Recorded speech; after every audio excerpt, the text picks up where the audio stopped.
My great-grandfather that bought this, I remember him. I was 7 years old when he died. There's a tree out here my grandmother probably played under. It's 4 foot in diameter, chest high, it takes.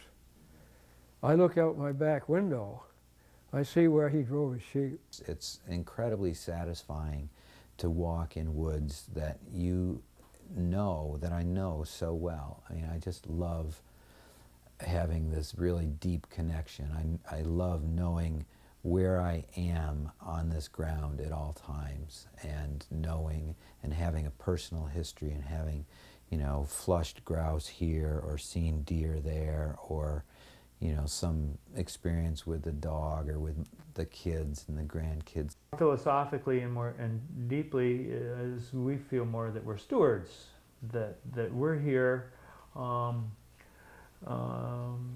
and rather than owning the land, we're the earthbound caretakers of it, and that,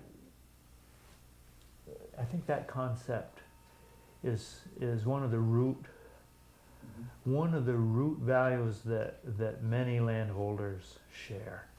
I love the out of doors. I love to walk through the woods. I love to see the signs of wildlife and hear the birds and enjoy feeling connected to the land. The idea that I can make a difference, that I can make it healthier, that I can protect it from being eroded, that I can pass the word to the next landowner. You know, I would love for this farm to be looked at as a farm where the land is really cared about. I think it's just like being able to walk from here over to Dorset Hollow and walking across land that I own, that I've known since I was a little boy and watched change. And, you know, here I walk often through it and watch the change in the seasons, and it's dry one year and wet another year, and it's fall now and winter next. And, you know, like, this is my little piece of Vermont, and I can take care of it. And there are a few influences from outside, but beyond that, you know, I can have a very active role in the stewardship.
Wildlife is very important to us. You know, we love eating them and we love watching them. You know, I'm not gonna lie to you. We love deer meat. That was one of my things, was to get deer here. I mean, I'm only 200 yards away from Canada, and to get them to here, I had to entice them. So wildlife management, feed, summer, spring, fall, winter was a big thing for me. It seemed important to us once the beavers had moved in, and this was going to be a kind of a bird sanctuary, it isn't a sanctuary because I allow duck hunting. There's somebody out there shooting yesterday. But I think of it as maintaining a resting place for those migrating ducks, and really keep it that way. I would not think of moving the beavers, trying to move the beavers off that land and draining it, and it just seems as though that's a perfect place for them. We have deep woods birds on one side and a higher concentration of birds in one of the scruffy, early successional regenerating, full of juniper, full of raspberries and blackberries and various size trees. That's our highest number of species and probably number of breeders right in that early successional stages. The grouse are over on the other side. The woodcocks are here, although they haven't bred that we know of, but we've heard them each spring. And so some young regenerating stands and some early successional stuff in terms of numbers is really the nicest area for them. You find a spot that will be wet during the breeding season, maybe 4 months, and then, at least during a dry season, dries up, because the theory of the vernal pool is that the predators don't stay there, the predatory fish or other creatures. And so the spotted salamanders and the wood frogs don't want a pond with predators in it. We've had wood frogs in one of our ponds that we built. We have about 3 or 4 ponds on the property we built, and there were no fish in it, and the wood frogs would mate there. It was wonderful. They made a great amount of noise. They sound like ducks quacking. But then we put some fish in it, and they stopped going in. It's interesting, I was reading about that, and that the male wood frog will go in the pond, even though there's predators in it, but the female wood frog won't go in the pond. Well, a few years ago, we had a goshawk that decided to nest down on one of our very popular loops down in the woods. And by the time we started using the trails in May, the goshawk was pretty much decided this was her area. And we had somebody come back and report to us that they were attacked by a bird, and we said, yeah, right. And then we had our neighbor came back and said, I was attacked by this bird and I had to hide behind a tree. He said, I didn't dare leave. And so several more stories came back, so we decided, well, we better check this out. And so we had to create a diversion. Jim built a trail that went around this whole area that the hawk had her nest, so that we could continue to use that section of trails but not disturb her. And it was a pretty exciting several weeks while she was waiting for her little little guys to fledge their nest, because you'd hear this screech and you just pedal like crazy to get out of there because you never knew. I went to the window to open the window because I like to have fresh air, and when I did, it sounded like a truckload of pipes being dumped out here. And what the heck? I ran into his room and I said, and Erwin says, what in H are you doing? He thought I was making this noise.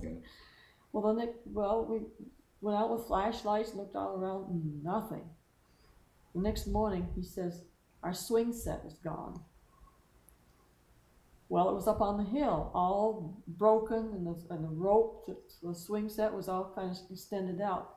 And we figure that moose was scraping his horns on the posts of the swing set, and when I opened the window, it startled him, and he got his horns caught in that rope.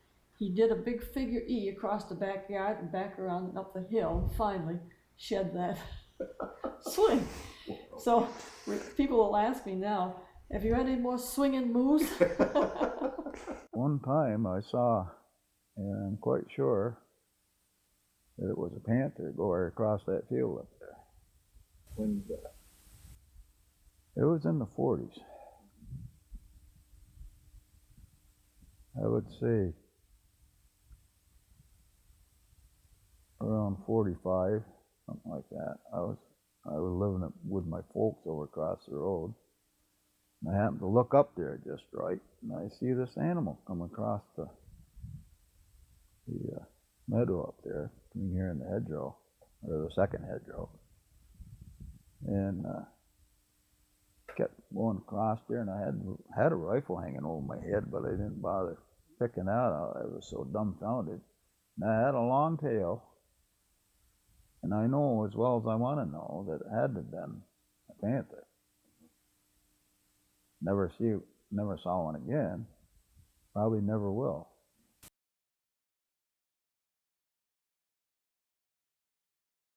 When the kids were little, when all our kids, there were a whole bevy of young people here, we'd have a neighborhood ski trail that wound all around 7 or 8 different properties. And we don't do that officially, but everybody uses everybody else's land, and we walk across it and help each other out. We've shared tractors, we've shared snow plows, we've done a lot of, it's a cooperative venture. The neighbors to the south have 100 acres. The neighbors to the west have 80 acres. The neighbors to the north has 40 acres. So there are some reasonably big pieces around that were we to work together,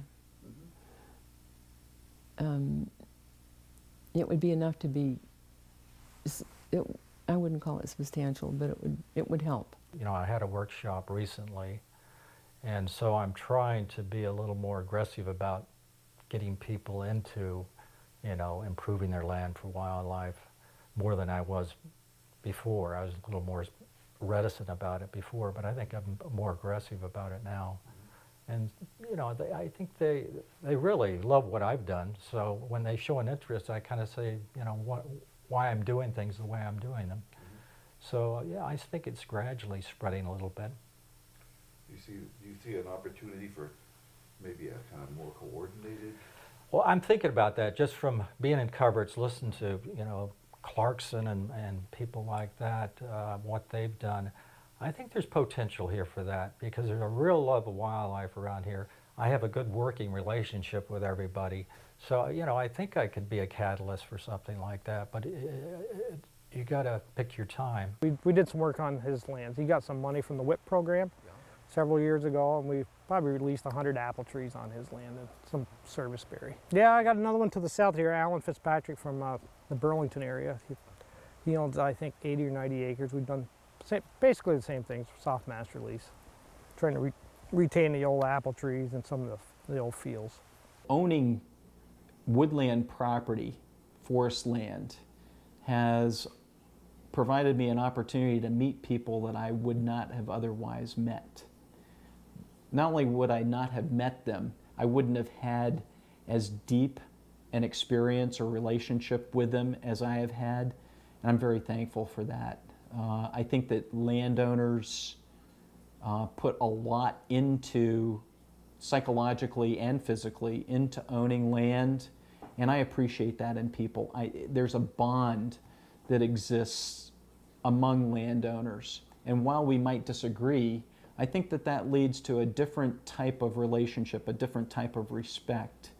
And I think that part of the genius of Coverts and the people who started it, certainly of James Ingalls, is that he realizes that that bond exists, or that there is a potential for that to exist because of the relationship that people have with their properties and with other people who have similar properties. Coverts has a unique opportunity to do good, because I think that the concept behind it of landowners working with landowners and not the information coming from some authority on high. I think it's a non-threatening. It's a very useful and productive way of getting a neighbor interested. You're not there to tell them everything they need to know. You're there to talk about your own experience and just provide an entree. Vermont Coverts and the principle behind it, that neighbors working with neighbors, I think that that concept is particularly important at a time when there's just a wholesale shifting of ownership of land. Well, I would just like the whole world to know that there's a limited amount of land, and forever is a long, long time, and that we need to take our stewardship responsibility seriously. And it's wonderful for me and my brothers that we can have so much fun and enjoyment at it at the same time. And I know we've made mistakes. I know we've done things that have probably caused some extra erosion, or we've cut down a tree or here and there that we should have left. But it's just, I think it's just a wonderful experience to be working on the land and trying to, you know, take care of it. And we make such a small difference. There's so much to do, but it's the doing that's important and makes a difference. And I just think it makes life a lot fuller and more meaningful to have a hand in it. Mm-hmm. So for all those who are interested in wildlife, in the forest, just go for it.